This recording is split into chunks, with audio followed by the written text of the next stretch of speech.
திருச்சிற்றம்பலம். தேனினும் இனிய திருவாசகம். பதிகம் 4. போற்றி திரு அகவல். கரமலர் முட்டித்து இருதயம் மலர கண்களை கூற நுண்துளி அரும்ப சாயா அன்பினில் நாள்தோறும் தழைப்பவர்க்கு தாயேயாகி வளர்த்தனை போற்றி.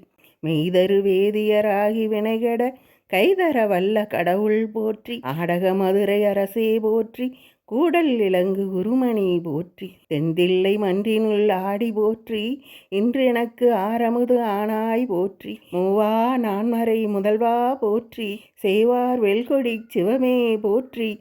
மின்னார் உருவ விகிர்தா போற்றி. கல்நார் உரித்த கனியே போற்றி. காவாய் கனகக் குன்றே போற்றி. ஆவாய் எண்டனக்கு அருளாய் போற்றி. படைப்பாய் காப்பாய் துடைப்பாய் போற்றி. இடரைக் களையும் எந்தாய் போற்றி. ஈச போற்றி. இறைவ போற்றி. நமதினிய இறையருளால் போற்றி திரு அகவல் தொடரும்.